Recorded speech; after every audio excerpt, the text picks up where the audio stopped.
دو تین باتیں آپ کی خدمت عالی مرتبت میں اس تعلق سے عرض کرنی ہے۔ ہم نا اللہ نے فضل کیا ہے، بڑی آسانیاں ہو گئی ہیں، بڑی آسانیاں۔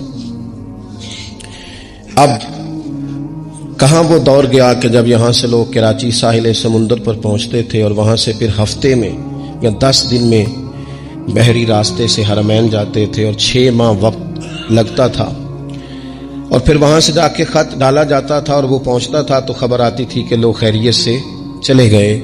آپ صاف ستھرے کپڑوں میں اپنے گھر سے گاڑی میں بیٹھتے ہیں اور پھر آپ آرام سے جا کے ایئرپورٹ پہ کھڑے ہوتے ہیں، چند منٹوں میں بورڈنگ پاس وصول کرتے ہیں، اور آپ جہاز میں جب بیٹھتے ہیں تو آپ کے سامنے کھلتے ہوئے ٹیبل پر آپ کے لیے پانی، کھانا، چائے رکھا جاتا ہے۔ پھر آپ اس سے اترتے ہیں اور پھر گاڑی میں بیٹھ کے حرمین شریفین جاتے ہیں۔ باوجود اس کے شکوہ کس بات کا ہے؟ اتنی آسانی اور سہولت کے باوجود آزمائش کس بات کی؟ کیوں نہیں ہم مطمئن ہو پاتے؟ مجھے اس بات کا ادراک ہے کہ لے جانے والے بہت ساری باتیں غلط بھی کر دیتے ہیں، اللہ ماشاءاللہ وہ جو بتاتے ہیں کئی دفعہ وہ ہوتا نہیں ہے۔ لیکن میرے عزیز، ہم وہاں کوئی بہترین سیر کرنے گئے تھے کہ ہمیں اعلیٰ ہوٹل چاہیے تھا؟ ہم وہاں کھانے پینے کے لیے گئے تھے کہ ہمیں بڑا بہترین پیکج چاہیے تھا؟ ہم تو گئے تھے دروازہ رسول پہ حاضری دینے۔ تو وہاں تو لوگ یہ کہتے تھے کہ تھوڑا سا کھانا کھاؤ تاکہ زیادہ وقت حرم شریف میں رہ سکو، وہاں تم عبادات کر سکو۔ لیکن ہم غیر مطمئن سا سفر کرنا اور غیر مطمئن سا گزارا کرنا اور غیر مطمئن سا لوٹ آنا اور باتیں اس طرح کی کرنا کہ جو ہم سے سنے وہ بھی تھوڑا غیر مطمئن سا ہو جائے، اس طرح کا لب و لہجہ اختیار کرنا، اس سے تھوڑا باہر آئے۔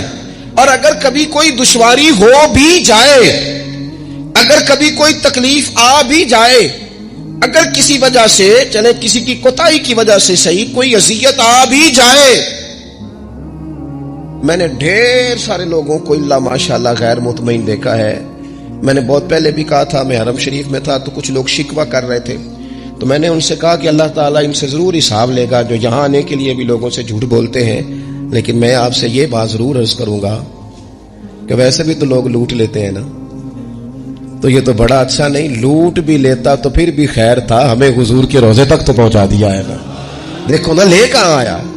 لیکن اگر کوئی کسی وقت تکلیف ہو بھی، پتہ ہے حضور نے کیا فرمایا؟ نبی کریم نے فرمایا اگر کوئی میرے مدینے میں آئے اور اسے کوئی تکلیف پہنچے، فرمایا وہ اس پہ صبر کرے، میرا وعدہ ہے میں قیامت کے دن رب کی بارگاہ میں اس کی سفارش کروں گا۔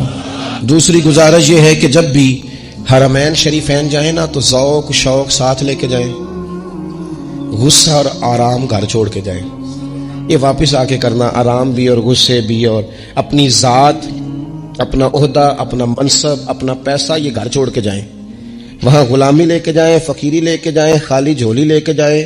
اگر آپ کہیں گے نا میری پہلے بھری ہے تو مشکل ہو جائے، خالی لے کے جاؤ تاکہ واپس لوٹو تو بھر کے جھولی عطا کیا جائے۔ میرے بھائی، حضور کے دروازہ نور پر تو انسان کو فقیروں کی طرح کھڑے ہونا چاہیے، وہاں تو اسے گدھا بن کر کھڑا ہونا چاہیے، اس کا اعزاز ہونا چاہیے کہ وہ یہاں مانگنے آیا ہے۔ اللہ کی بارگاہ میں جب وہ بیت اللہ شریف میں کھڑا ہو، اسے پگھل جانا چاہیے اپنے گناہوں کو یاد کر کے۔ لیکن پتہ نہیں لوگوں کو تصویریں کیسے یاد آ جاتی ہیں، پتہ نہیں کیسے۔ دیکھو چلیں آپ نے کھینچ لی بڑی جگہوں پہ، لیکن میرا اور آپ کا تو عقیدہ ہے کہ حضور اپنی قبر انور میں حیات ہیں، حضور ہمیں دیکھ رہے ہیں۔ تو جن کا یہ عقیدہ ہو انہیں تو زیادہ نیک ہونا چاہیے تھا۔ لیکن ادھر دیکھو، حضور کے سامنے کھڑا ہو بندہ مواجہ شریف پر، اور اس نظریے کا بندہ ہو کہ محبوب اپنی قبر انور میں حیات ہے اور مجھے دیکھ رہے ہیں، پھر اس کی جرت ہوتی ہے کہ وہ مواجہ شریف پر کھڑے ہو کے بھی فوٹو بنائے۔ پھر یہ طاقت اس کے پاس کیسے آئی؟ اتنی جرت، اور ہم حضور کی بارگاہ میں فوٹو ہی فوٹو، فوٹو ہی فوٹو، کوئی اس کے علاوہ کام نہیں۔ خدا را 70,000 فرشتے ہیں بیت اللہ شریف پہ، 70,000 فرشتے ہیں حضور کے روضہ انور پہ۔ کوئی مووی ذرا ان کو بھی تو بنا لینے دو نا، جو جا کے رب کی بارگاہ میں گواہی دیں، یا اللہ ہم نے بیت اللہ پہ نماز پڑھتے دیکھا ہے اسے، یہ ہم نے سجدہ کرتے دیکھا ہے، لیکن ہم کیا کر رہے ہیں؟ ہمیں ساری، اور اب تو خیر وہ بڑا ایک درد والا جملہ لوگ بولتے ہیں، کہتے ہیں جی ذرا ایک یادگیری تو بنا دیا جی۔ نہیں، یہ کون سی یادگیری ہے؟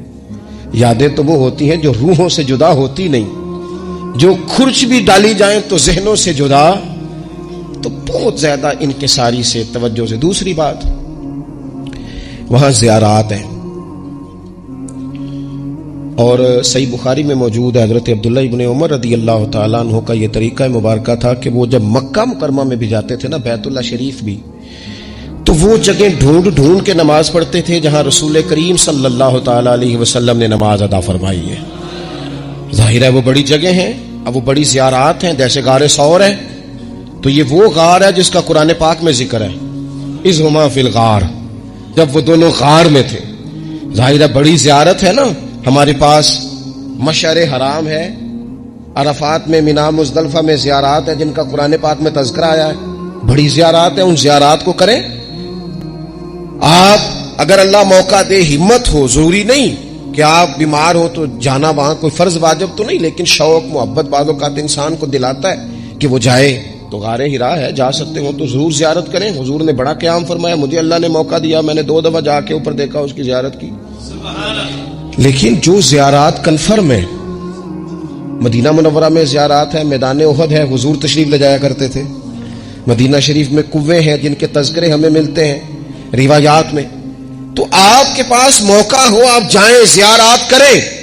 لیکن اگر کوئی بندہ کوئی ایسی بات سناتا ہے کہ وہ جی فلانی چیز یہاں تھی، تو پہلے اسے دلیل دینی پڑے گی نا، یہاں کیا تھا، کس بنیاد پر آپ یہ بات کر رہے ہیں۔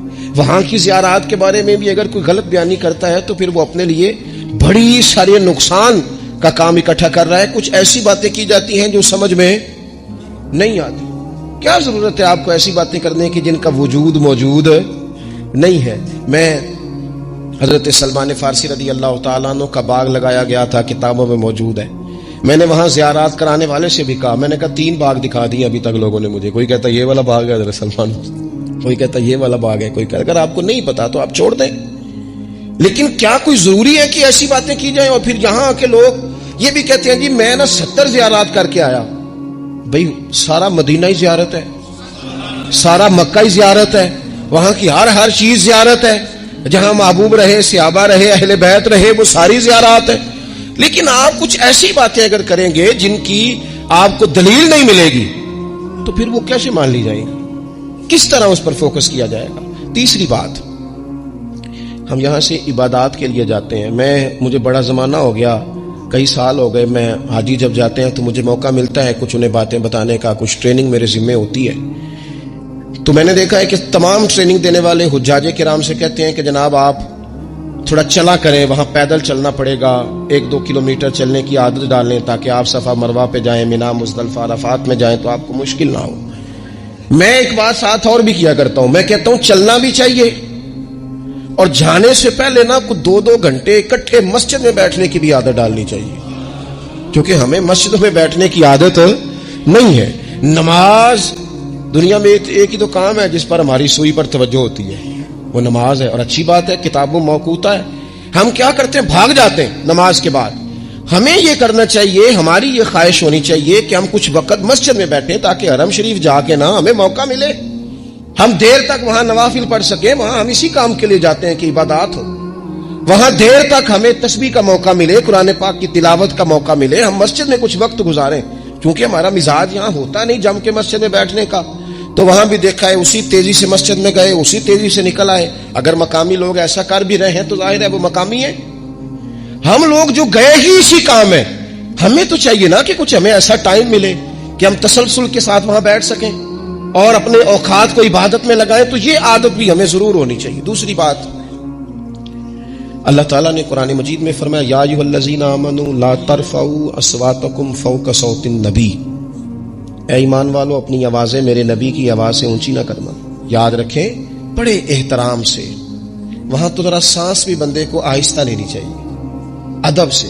وہاں بھی اونچے اونچے ٹیلی فون، یہ میں لائیو چل رہے ہیں، لائیو، اور ایسے ایسے بندے لائیو چلا رہے ہیں جن کے بارے میں خیال آتے ہیں کہ یار آپ مہربانی کریں، موبائل چلانے کی بجائے تسبیح چلائیں، آپ موبائل چلانے کی بجائے زبان چلائیں، درود پاک پڑھیں۔ کہتے یہ اب میں اتر گیا ہوں، یہ اب میں پہنچ گیا ہوں، یہ اب میں کھڑا ہو گیا ہوں، یہ دیکھو اب یہ سامنے بیت اللہ شریف نظر آ رہا ہے، یہ اب دیکھو حجر اسود کی زیارت کر لو۔ بھائی چھوڑ دے، تو اللہ کی بارگاہ میں تو حاضر ہے، تو غور تو کر، تو کہاں کھڑا ہے؟ اور پھر حضور کے روضہ انور پر تو فون ملائے گا، تو باتیں سنائے گا، تو کہانیاں سنائے گا. کیا خوبصورت کسی شاعر نے کہا تھا، اس نے کہا تھا زائر کوے جنا آہستہ چل. مرحوم حاجی انیف نازش کہنے لگے زائر کوے جنا او آہستہ چل، دیکھ آیا ہے کہاں، ذرا آہستہ چل. حاضری میں ہے ملک 70,000، قدسیوں کے درمیان آہستہ چل. قدسیوں کے درمیان تھوڑا آہستہ، تھوڑے احترام، تھوڑے اکرام، تھوڑا سا ذائقہ. یہ آیت جب نازل ہوئی نا تو حضرت صدیق اکبر رضی اللہ تعالیٰ عنہ حضور سے اس طرح بات کرتے تھے جس طرح کان میں سرگوشی نہیں کی جاتی. ڈر آتا تھا کہیں اعمال نہ ضائع ہو جائے. حضرت عمر اتنا آہستہ بولتے تھے اس آیت کے بعد کہ حضور کو پوچھنا پڑتا تھا کیا کہا آپ نے. صحابہ حضور کے دروازے پہ جاتے تھے تو یوں دستک نہیں دیتے تھے، یوں ناخنوں سے ہلکا ہلکا، کہیں اے پائے نظر ہوش میں آ، یہ کوہ نبی ہے. آنکھوں سے بھی چلنا یہاں بے ادبی ہے.